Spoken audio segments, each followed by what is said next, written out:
Arab states refused on Thursday to drop plans to tide Israel over its assumed nuclear arsenal at a UN nuclear conference next week, despite U.S. suggestions that such a move would jeopardize Middle East peace talks. Sudan's ambassador to the International Atomic Energy Agency, Mahmoud Al-Amin, said, speaking on behalf of 22 Arab states, the Arab group urges to keep the item Israeli nuclear capabilities on the agenda of the General Conference and will submit a draft resolution to the Assembly next week.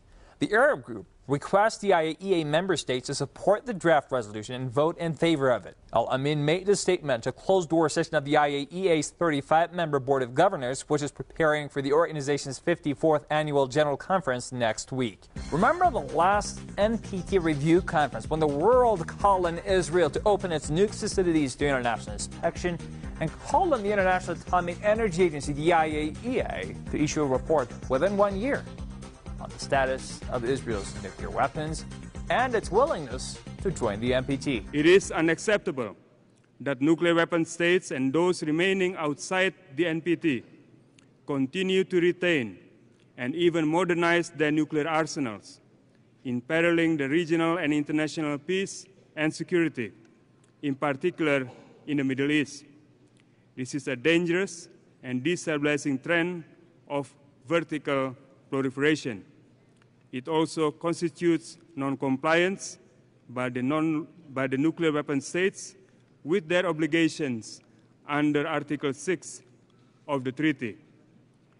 The world should realize that the doctrines of nuclear deterrence neither bring about peace nor international security and constitute an impediment to progress towards total elimination of nuclear weapons. Well, we haven't seen really any UN resolutions out of the Security Council on any of the 3 states that are outside the NPT, India, Pakistan, and Israel. Now, I think there was maybe a resolution after the last set of Indian and Pakistani tests, nuclear tests. There might have been a condemnation.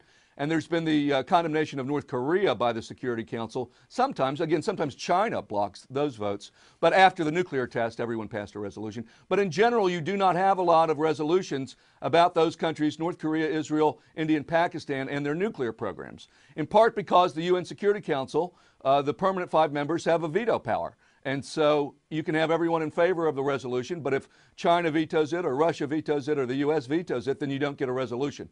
Again, I think the resolutions are nice, but at the end of the day, they're not going to get you a lot. The question is, how do we achieve this objective? And I want Israel to give up and get rid of its nuclear weapons. That is my objective.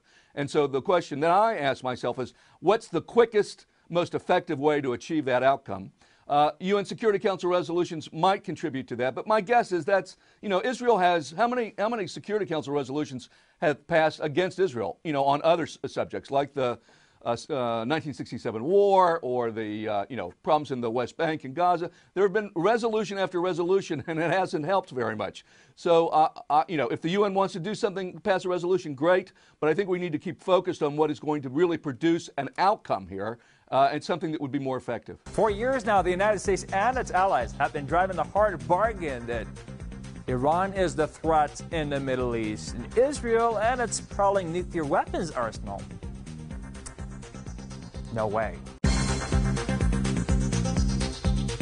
Well, basically, Israel has denied it has weapons. They have a policy of what they call plausible deniability. In other words, everybody sort of knows they do, but they are ambiguous on the subject. They don't deny it fully. They don't admit it fully.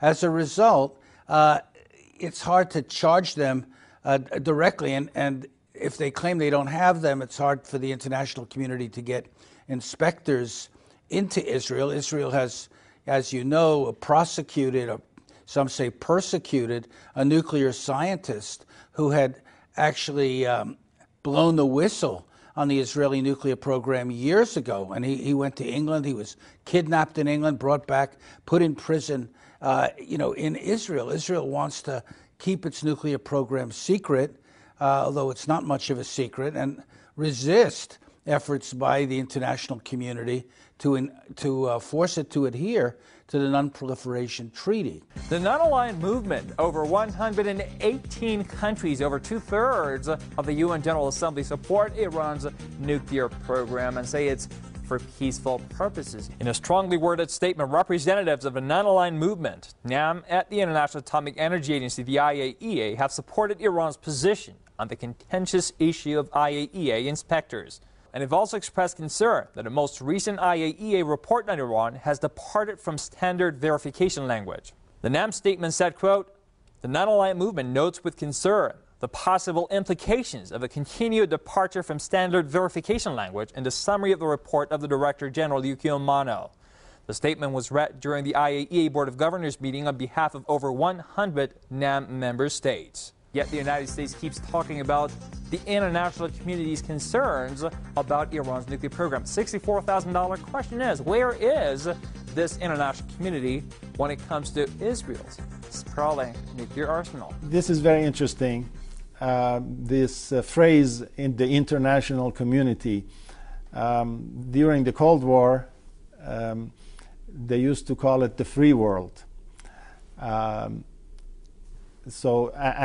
Later on, 2 decades ago, they used to call countries like us, like Iran, rogue states.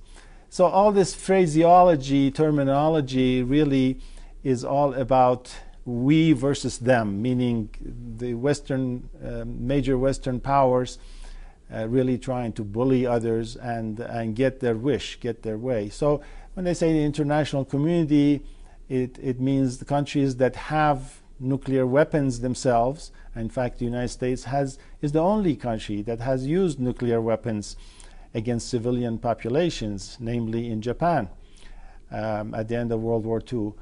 They have huge arsenals, and in the case of the United States, developing a new generation and more nuclear infrastructure, while also talking about disarmament hypocritically, while at the same time trying to deny a country like Iran that is a member of NPT in good standing, trying to deny Iran its right to civilian nuclear energy. Yeah, to say that the NAM supports Iran on this is technically true, but it's not substantially true. When the IAEA Board of Governors voted to refer the Iranian case to the UN Security Council, you know, there are 35 board members or whatever number. They almost all voted to do it, and that included a lot of non-aligned members. And the Arab states aren't non-aligned members, but not every Arab state has a good relationship with Iran. And if anything, they may vote for a resolution at the NAM, but they're turning around and whispering to Washington that they have real concerns. So I think there is a general international concern. It's reflected in the UN Security Council resolutions. It's reflected in the IAEA Board of Governors votes. It's stronger in some quarters, weaker in others. And what the non-aligned countries have, they're sort of divided on this. On the one hand, they're concerned about Iran's program. I think that's just generally true. On the other hand, they don't like the idea of the big countries trying to restrict access to civilian nuclear power. And they're afraid that if that happens with